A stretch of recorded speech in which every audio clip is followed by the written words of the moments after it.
As geopolitical issues become part of boardroom conversations, a deeper understanding of China's economic landscape is no longer optional. China in the Changing Geoeconomic Landscape is a 4-week fully virtual course by Takshashila Institution on how China is reshaping trade, finance, and global power. You'll unpack China's rise, its economic model, de risking, trade as strategy, and Beijing's push to reform the global financial order. Applications close on 20th January 2026. Apply now.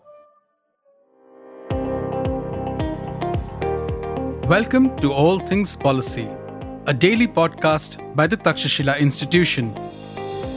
We are a bunch of policy nerds based in Bengaluru, and we like bringing fresh perspectives to Indian affairs and Indian perspectives to global affairs. So grab a cup of coffee, sit back, and join us for today's chat.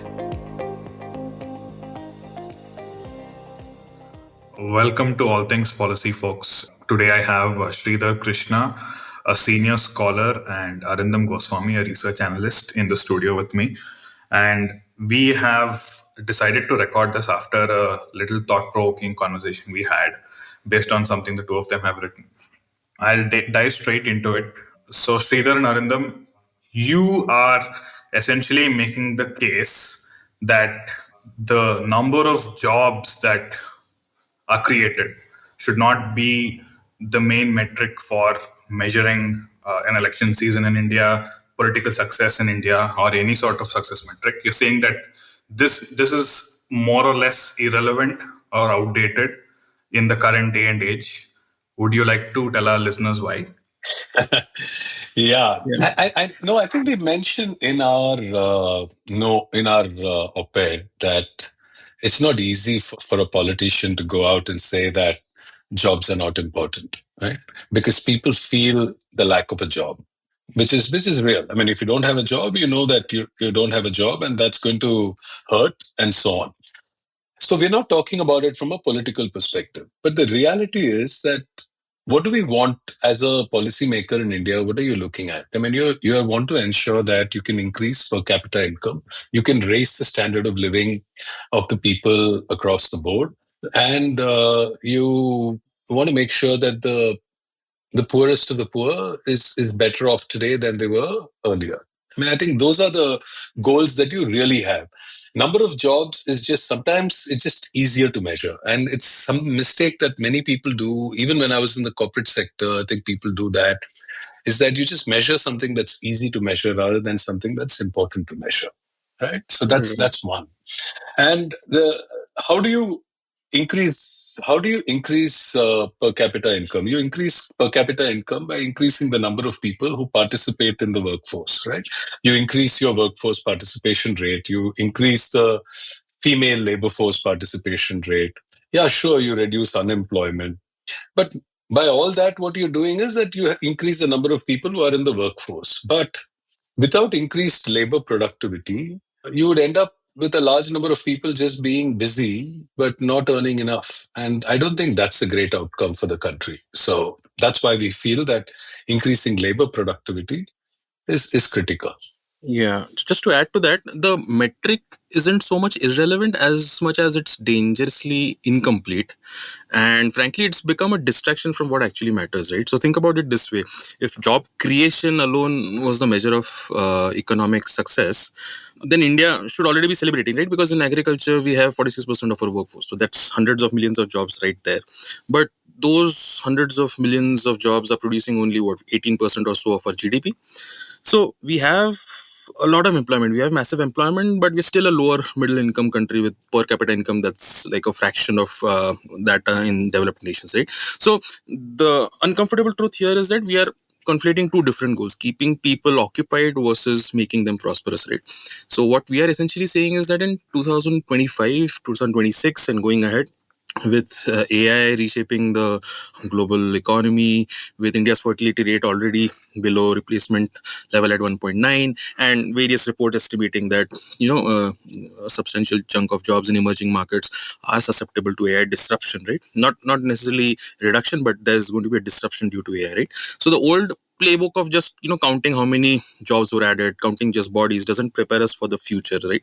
Our labor productivity measured as GDP per working hour, some data that I have here is that's US dollars 8, right? That places it as 133rd rank globally, and our labor productivity is less than $10 an hour, and that, if you compare to what's in the US, it's around $100, right? So if we keep celebrating job numbers without demanding that those jobs actually create value, we are setting up ourselves up for a future where we'll have people employed, but they'll still be poor, they're still dependent on transfers, without the state having the necessary wherewithal to support them, right? So that will not be enough for us to compete globally. So yeah, that's sort of where we stand. Yeah. That's very interesting, guys. And this idea of, we keep hearing of the idea of jobless growth being a big problem in India. What you're essentially saying is jobless growth, another way to term it would be that we are increasing productivity without adding more jobs. And the alternative that everyone talks about, which is to boost the number of jobs, but productivity is not in the conversation, is a like it's kind of a perverse incentive, and it's not going to boost tax revenue, or not. It's not going to improve living standards and quality of life outcomes that we ideally would want with all the extra jobs that we create. But for the sake of clarity, can you connect the dots between having a high unemployment? How is it possible to have high employment and a stagnating economy? Can you just connect those two dots for us? Yeah, so I can take a stab at this. So if you look at the data also, right, and look at what happened in Indian manufacturing between 1994 and 2012, right, research has shown that real wages in organized manufacturing, right, and I'm talking about organized manufacturing, and that stagnated during this period, even as productivity might have increased a few folds, right? So where did those gains really go? They went to capital, maybe not labor, precisely because we were focused on creating low productivity jobs rather than high value employment. So, and that's what's going to happen when you incentivize companies to hire based on headcount rather than output, right? So you are creating a system where firms optimize for what cheap labor rather than efficiency. So if you look at some ratios, like say the capital output ratio in manufacturing, the data shows that has worsened to 6 to 7 rupees per 1 rupee of output versus 3 to 4 in services, right? So while this shows that manufacturing as such is absorbing capital inefficiently, while it is creating jobs that don't really pay well to lift people out of poverty or to raise their per capita income. So that's the low productivity trap that we have. And that's also reflected in whether workers, say, the data shows that 62% of unskilled casual agricultural workers and 70% of construction workers at an all India level, they did not receive the prescribed daily minimum wages, right? So basically, we are keeping people busy in jobs, but that's not really creating enough value. And I mean, just a thought experiment that we have also written about in the op-ed. If India's entire population was employed in agriculture, feeding the world, what would really happen, right? Our GDP would not grow; it would probably collapse. There would be no money for programs like Manrega, which has now been, changed into some other program. There wouldn't be money for direct cash transfers. India would go from being maybe a lower middle income country back to being poor, right? So there would be probably high unemployment, but that would be an economic disaster, right? Why is that? That's because tax revenue and living standards don't come from the number of people working, right? They come from the value that those people create. As I mentioned earlier, 46% of the workforce in agriculture producing only 18% of GDP. They're not creating enough value to pay meaningful taxes or earn wages that they can use for consumption, for improving their living standards, right?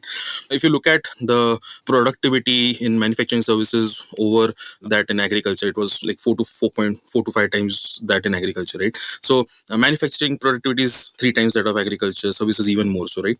So when we add millions of low productivity jobs, we are basically increasing just employment without proportionally increasing GDP, without proportionally increasing value. So the per capita income, which is probably a good measure of whether people are getting wealthier or better, that barely moves. So there's another critical dimension here. The value added growth in India has shifted away from being labor driven in the 1980s, right, towards more physical capital and factor productivity driven in recent decades. So that means that unlike other emerging markets where, how do you say it, where growth rides on labor inputs, India's pattern actually resembles advanced economies where we are adding workers, but they're not the main engine of growth. So tax revenues remain constrained, low incomes, low tax collection, and then leads to more demand for government services and transfers because wages aren't sufficient, right? So you end up with an economy that maybe looks busy but isn't really dynamic, and that's the stagnation trap where blind job creation without productivity focus leads us to. Yeah. Yeah, and if you look at the 70s India, when India was growing, Indian economy was growing at some 2.5%. Our employment elasticity was almost zero point 0.9, which meant that for every 1% growth in GDP, we also grew employment by almost 0.9%. Now, but subsequently, our employment elasticity has come down to 0.087, which means that even if we grow at 10% per annum, the number of new jobs created will not be high. So that means that we all know that we are much better off today than we were in the 70s. And it was just a few pseudo jobs being created, underemployed people working everywhere. And people were saying, yeah, it's okay. I don't have to. So you don't build competitive businesses. You just keep you don't build scalable competitive businesses. You ended up just building things which employed people, but really gave no economic benefit to the country. So we're This much better today than we were before. And we hope to be even better off when we increase our productivity further. Yeah. And there's one more stunning fact, right? I mean, with all the discourse nowadays around working more per hour, per week, right, in terms of hours and all of that, consider this fact, right? The India ranks 13th apparently globally for the longest working hours, with an average of 46.7 hours per week, something of that sort, and over 51% of employees working 49 hours or more. So we already have people working longer than almost anyone else in the world, but our productivity per hour is still among the lowest, right? So that's the definition of keeping people busy rather than making them more productive, more wealthier, right? So obviously that cycle again continues. Jobs don't create value, wages can't rise, consumption doesn't grow, and that then leads to other problems, which we can discuss later on. The freebies discourse also that we are seeing now, right? People are working but still not earning enough for livelihood security.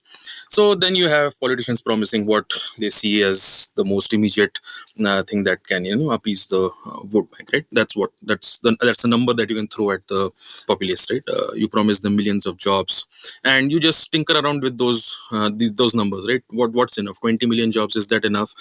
If not, I mean, you can tweak the numbers also to show that you've created X number of jobs, right? I mean, if you look at some of the data that you see out there, you'll probably think we are creating enough jobs, but then where's the productivity?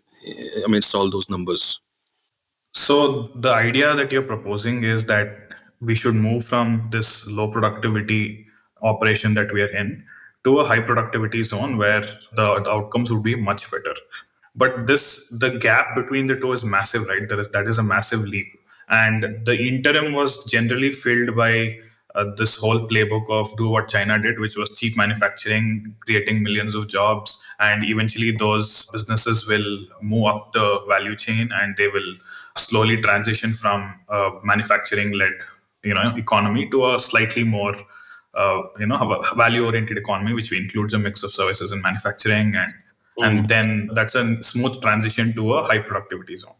But if that is not in the interest of the Indian economic setup today, because of the simply the day and age, I think maybe this playbook was perhaps more suitable for the 80s and the 90s, but now Exactly. Yeah. So what do you think should that path should look like? How do we get from here to there?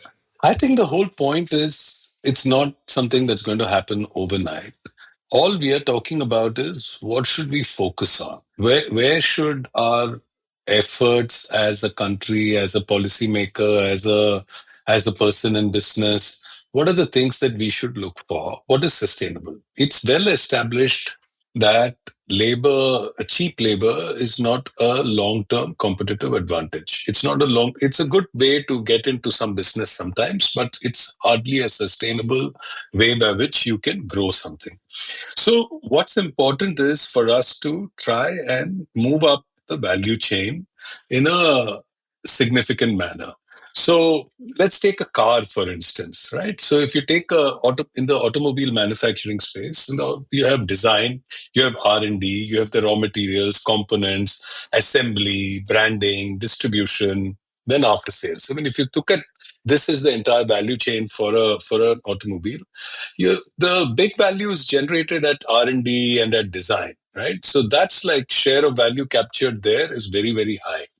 Similarly, then there are advanced components that you could be manufacturing, like semiconductor, transmission, battery cells, etc. That's fairly high. But assembly labor, just putting those parts together, that's like not very high value, and you might get much more value out of branding. Now, so what should India be doing? We're doing a bit of this, putting these parts together. We're also doing some types of component manufacturer. We are doing some basic parts, seats, tires, wiring, some lights, etc. We do them. But I think in terms of like high-tech components like chips, engines, EV batteries, software, that it's like still Japan and Korea which are dominating that space. When it comes to platform design, full vehicle platforms, engine, R&D, that's like Germany and Japan again. Then you have like companies like BMW and Toyota and all that, which have the ability to build big brands. So that's where we need to move. I think it's not about saying that we stop assembling or we stop doing what we're doing today. We fortunately still have a large enough population. We still have a large number of people who are surplus in agriculture and who can move into these newer people can keep moving up. But unless we start thinking this way and we realize that this is the problem that we've got to solve, we won't be able to do it. And that obviously requires variety of things. I mean, it's not as you need the right infrastructure to be able to move up the value chain. You need the right policies to be able to get the right equipment in. We need the right skills in place for people to do this. But first, you got to really decide that what are we going to focus on? Are we still going to just be the assembly capital of the world, or do we want to become somebody who's designing cars? I think that's where it. Yeah. So, to Ashwin's question, you asked about whether that ship has sailed to what China did, and cheap manufacturing, millions of workers. So is cheap labor still India's competitive advantage? So that ship, I think, hasn't just sailed, right? It's being automated out of existence, right? China's own manufacturing, if you look at it, it's increasingly a lot of these robots doing the work that millions of humans used to do, right? I'm sure they still employ a huge chunk of the population, but then there's also increasing automation. So that era of easy outsourcing, right, that's probably ending. And with all these tech wars and all of that leading to more deglobalization, friendshoring, etc., being cheapest will probably no longer guarantee us export markets, right? So what will then be India's competitive advantage? It has to be these high skill human capital in sectors where value addition will matter more. So as Sridhar mentioned about the design part of the supply chain in the semiconductor manufacturing process, so that's where we need to compete now, right? And here's where the East Asian comparison becomes very instructive. So if you look at it in the 1980s, right, or 1980s and 1990s, Taiwan's technology intensity of exports drastically improved, right? And that's because of the semiconductor and computer sectors becoming leading exporters, and their total factor productivity also started growing significantly from the 1980s. So Taiwan didn't win by being cheap. It won by being more sophisticated.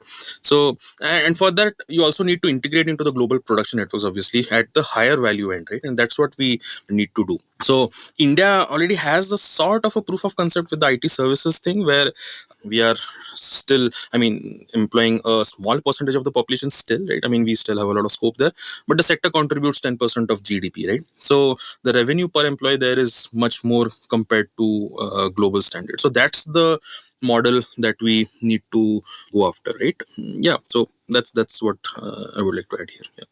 Okay, so assuming we achieve a level of high productivity growth that we are targeting here, how does that impact inequality, because that's one of the major political questions that is often debated when we consider different economic models. So if there is high productivity, then perhaps the capital is advantaged more than the workers. They get more of the rewards. And does that like create a wider divide between the rich and the bottom 50%, or actually is the trickle down much more effective in this kind of a thing? Have you thought about this angle? Yeah, I mean, I think this is a legitimate concern, and frankly, we have already seen it happen in India, right? Between the mid 1990s and now, as productivity increased several fold in organized manufacturing, real wages did stagnate, right? So, in a sense, you could make the argument that the gains went to capital, maybe not labor, right? So, the risk isn't theoretical, it's documented. But here's the critical distinction, right? The solution isn't to avoid productivity growth, because without it, everyone stays poor together, right? The solution is to capture these productivity gains and maybe then think of redistributing them through policy mechanisms, which still keep the economy moving forward, right? So that's probably where you look at things like universal basic income or livelihood security mechanisms, which get funded by the productivity gains that we get through targeting the high value add parts of the supply chains, right? So Yeah. that's the sort of thing that you target. You generate enormous value per worker, so that you also generate enormous tax revenues. Those revenues can then fund maybe education, healthcare, direct transfers, etc., right? So the key is recognizing that not everyone needs a traditional job if the economic pie is large enough and distribution mechanisms are in place, right? So there's some international evidence also here, right? In Kenya's case, monthly universal basic income empowered recipients. They did not create what we all try to insinuate, right? They did not create idleness, right? They invested more, people became more entrepreneurial, and they earned more, right? So that laziness argument doesn't really work a lot. Finland also saw that. Their basic income experiment found that recipients experienced fewer problems, etc. So those sorts of things help. If you have a huge per capita income, there'll be some inequality, but you can then use the gains from that you get out of productivity growth to then tackle that problem. So if you also look at historical data, so I mean, I looked at a chart which showed how inequality changed over time, right? So before the Industrial Revolution, there was hardly any inequality in the world. Everybody was poor. And the whole global GDP was also growing at a very, very low rate, some 0.2% or whatever it is. No, hardly any growth, and everybody was poor. Maybe there were one or two few rich people, but like everybody else in the country was poor, right? So that was the kind of inequality that existed pre-industrial revolution. After the Industrial Revolution, there's definitely much more inequality. There are people who have become fabulously wealthy, large number of people who become fabulously wealthy. It becomes more visible, and there is definitely inequality. But if you look at even India today and look at the bottom 10%, there was an interesting statistic which came up in terms of like the bottom 40% and what all products and services that they consume today. So what is really important is not inequality, but their ability to raise the income and the standard of living of the poorest people in the country. I think that is more important than saying that we don't want very rich people. We just want to, I think more important is to make sure that there are not very poor people. I think that's the real goal. And when you have fewer jobs, but if there's a lot of money, and also how do you measure inequality? Do you measure inequality at the income level? Or do you measure inequality after taxes and after distribution of benefits? If you're looking at inequality after taxes and distribution of benefits, then it won't be so bad if you're able to find the right way of using that surplus that is being generated through increased productivity and redistribute that effectively through goods and services that are being delivered to people. Yeah, and I think one important aspect here is we generally think about measuring productivity in a very organized sort of sector, right? Maybe in a tech park in Bangalore, how do you do that? And we think, oh, it's not really going to impact, say, a street vendor or a gig worker, right? So does this framework really apply to an informal economy? So that's a crucial question because I mean, it's right. The informal economy is massive, and productivity measurement is genuinely harder there. But to be clear, this framework also applies to the informal economy, right? But just a little differently. A street vendor's productivity, for example, might not be measured in revenue per employee at a corporation, right? But it can be measured in income relative to time invested, in terms of value added to products, in customer reach, right? So how do we increase this productivity of that, street vendor? So technology could be the answer here too, right? If a street vendor gets access to digital payments, he can probably serve more customers fast, track inventory better, maybe access credit more easily. So that's a productivity gain. If they can access, say, e-commerce platforms or delivery networks, they can reach customers that are beyond their physical location, right? So that's another productivity gain. So the mistake is thinking productivity only in terms of like formal sector jobs. It's basically enabling everyone to create more jobs with their time and effort. Same thing applies for gig workers, right?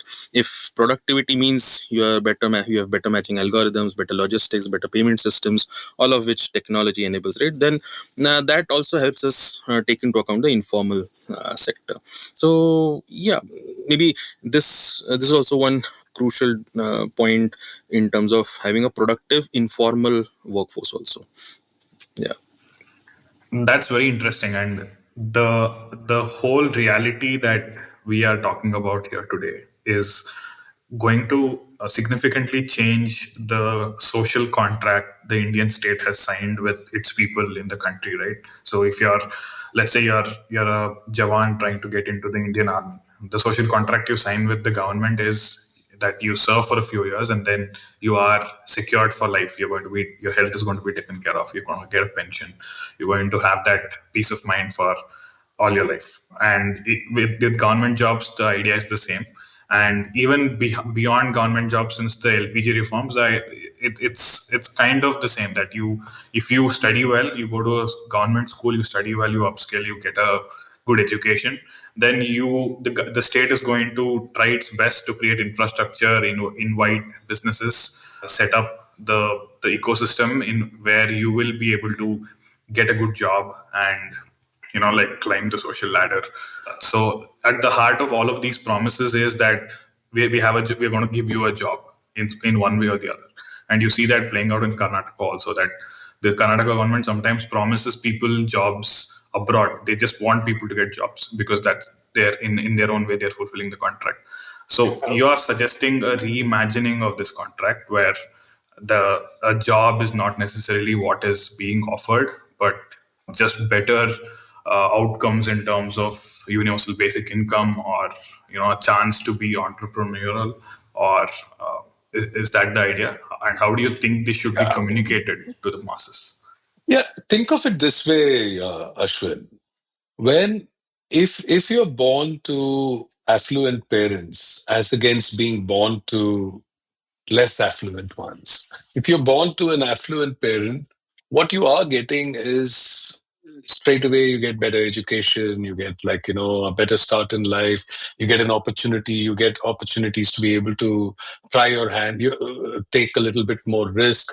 You have all those options being offered to you because you just happen to be in an environment where somebody is earning money and being able to give you that that impetus. And so I think that's really what's going to happen. It's not that nobody has to do anything. We all will have to find ways of keeping ourselves busy, finding new things to do. There are so many mysteries in this universe which we can go out and explore and try to resolve and solve.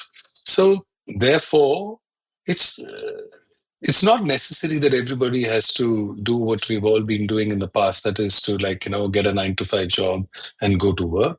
I think we will have the option of pursuing new interests and new ideas, just like many affluent children have today. I think that's the future that I'm seeing. Yeah. Yeah. The way Ashwin put it, it makes it sound so like charity, right? So I like the version that Sridhar just put out, right? So basically, that's essentially it, Ashwin, right? So there's a new social contract, but let's frame it more positively because redistribution sounds like charity, right? But it's not actually that sort of a charity that we are talking about. The new social contract recognizes that in an AI augmented, highly automated economy, not everyone needs a traditional job for the economy to function and for everyone to live with dignity. The high skill workers, the value add, the machines, the automation, etc., that operate, they create enormous value, far more per capita than a low productivity jobs for everyone model ever could, right? And obviously that creates revenues and all of that, right? Tax revenues, etc. So social contract is that these revenues fund universal access to education, healthcare, basic livelihood security, and this then provides the foundation for everybody to live with dignity and then find opportunities for themselves, right? So from that foundation, people can then choose their path, right? Traditional employment, entrepreneurship, creative work, even care work, community service, etc., etc., right? So the point is that livelihood security doesn't remain contingent on having a formal job in a system where formal jobs might not exist for everyone, right? The numbers are always going to be not enough for everyone, right? So this requires people to believe that the system will actually provide that security. And I mean, we can debate about whether that sort of security has to be conditional and tested, etc., or should it be universal or rights based, etc. But the evidence, as I mentioned, about Finland and Kenya, that's encouraging, right? So that's the new social contract. We don't want to frame it in terms of few people living off the high productive gains made by some other people working in some high value added jobs. It's more about lifting everybody up, lifting the per capita income, and then making sure that this provides the state, the country, with wherewithal to provide better foundation for everybody to base their lives on. So yeah, that's the point. Okay, great answer, guys. So, yeah, in realizing this, the obvious policy intervention from the government and the market and society is, focusing on education and skilling and healthcare and the basic human resource development angle. But what other policies do you think we need to start moving in this direction? Do you have any other policies? I can Yeah. think of one or two things, which is really more around what do we imagine, right? So your ability to imagine a future for India which involves being part of design, being part of so encouraging that, and then in ensuring that there is great investment in centers of higher learning, PhD programs, working on areas like nuclear fusion, working on areas like chip design. Those are the kind of things that I think as a policymaker you should encourage and try and participate in those value chain at that level. I think that's really what we do. Otherwise, it's just about education and skills. And of course, the physical infrastructure needs to be working. We have to get our basics right, and we have a long way to go as a country. We talk about it as though we've solved this problem and tomorrow our productivity is going to be $100. I don't think that's going to happen unless we fix all our basic things like roads, water, electricity. We have to make our cities livable. All those things are going to be critical. But along with that, you need great imagination and imagine a future where we can be truly great. Yep. Right. So, it's essential to move beyond just the education cycle when we talk about this sort of policy, right? This policy mix has to be very comprehensive and honestly quite aggressive also, right? So first, maybe labor law reform, right, that encourages high productivity employment rather than incentivizing firms to keep preserving low productivity jobs, right? So we know about our labor laws which incentivize companies to stay small or medium in size, right? So those sorts of labor reforms that also maybe make it easier for firms to hire and fire. I mean, it sounds harsh, but that actually encourages companies to invest in training, technology, rather than staying stuck with outdated practices just because we want to preserve jobs. Second could be a tax policy that heavily incentivizes R&D, innovation, productivity enhancing investments, right? So we have quite a few of these targeted industrial policies also, right, that for now provide targets in terms of exports or production targets, right? So if we can through these policies and through maybe tax policies, make it more attractive for companies to invest in productivity gains than to simply hire cheap labor to increase production, right? So if we can do that, that's really something that will help. So look at the Make in India goal of reaching, I think, 25% of 25% manufacturing GDP, right? So that's fine, but we need to specify that we want high productivity manufacturing with revenue per employee at a higher level than just low productivity bloated units, right? Taiwan, for example, provides a good model here. In 1990s, the state moved away from just sector specific promotion to a generic statute on upgrading of industry, right, where functional incentives were provided for R&D, I think industrial upgrading activities, etc., right? So that shift we need to make from picking maybe sectors to incentivizing productivity transformations, right? And obviously, as Sridhar mentioned, infrastructure investment that enables this sort of productivity is also important. That includes everything from digital infrastructure to logistics networks, power reliability, all these things which everybody knows, but we need to drill down more on these. Obviously, regulatory reforms that reduce compliance costs, etc., that make it easier to start and scale high productivity businesses, right? So if you look at the capital output ratio in manufacturing being worse than services, that tells us the state of the regulatory and infrastructure environment, right? That it's not really conducive to productive manufacturing. And lastly, I would say a serious investment in R&D and innovation ecosystems, right? We see nowadays a lot of papers, publications, patents being filed, etc. You'll see universities and companies publicizing that, but we need to see if we are really generating value there, right? Are we really spending enough? So India's R&D spend, as we know, is just 0.7% of GDP, and a majority of that comes from the government sector, right? So how do we incentivize companies to start spending more on R&D? Trade policies could help here if via those trade policies, through some trade pacts, etc., we can incentivize our companies to integrate with global value chains and then participate in global markets. So that's what we can learn from these other examples, Taiwan, etc., right? And finally, when all of this improves, right, all of the productivity gains start coming in, we need the distribution mechanisms built into the system from the start, right? You can't say let's improve productivity and then we'll think about the livelihood security part, right? Can't really be an afterthought. That's also an essential infrastructure for a productivity focused economy. Yeah, so it has to be coherent, comprehensive, and we know the nuts and bolts of these things, but we just need to get our stuff together and focus on it. Yeah. Okay, this was a fascinating bunch of ideas, and I mean, I thoroughly enjoyed the conversation. And throughout the conversation, you have given us glimpses of what this model would look like. You spoke about UPI in Kenya allowing people to be more coming up with new ideas, being more entrepreneurial, and it happening in some of the European countries as well. But can you paint a more elaborate picture with the Indian context about what this would look like in maybe 20, 30 years, and how it is going to be different from what we have traditionally thought we would, where we would be?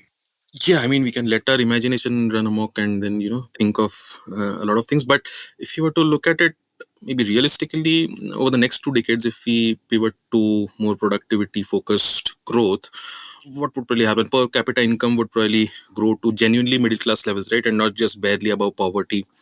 Productivity first approach probably means that GDP has grown faster than our population, so the average Indian is actually more prosperous. Manufacturing obviously exists, but it's advanced manufacturing, which will include more robotics, etc., right? We'll have more semiconductor related jobs, but with at the higher value add part of the chain, pharmaceuticals, etc., right? So we'll probably hopefully have revenue per employee in these industries comparable to global standards, and services will should probably expand beyond IT to include maybe financial services, advanced healthcare, etc., right?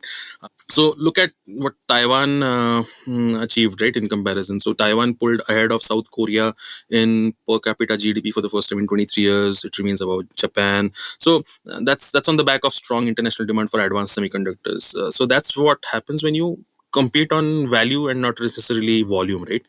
Agricultural workforce obviously has to shrink to perhaps maybe 15 to 20% of the population, but because the productivity has soared through mechanization and technology, food security is much more better than before. So even now, India produces enough food probably for our own needs and maybe even for exports, but we have much more productivity, right? But the point is, people who leave agriculture will now move into more highly productive services, manufacturing, or maybe entrepreneurship, right? So yeah, education, healthcare, all of that, right? You can just imagine that also improves maybe, and people have much more access to all of this. Yeah, so that's probably something that you can imagine. Yeah. Yeah, I think you covered it, Arindam. I think this is actually, that's the kind Yeah. of thing. I mean, it's about just a future where we have a lot available for the state to then find ways of providing public goods. And today we've not had that. And we've also not had a situation where we can help people. Inequality can be addressed in two ways. One is inequality of outcomes, and the other is about inequality of opportunities.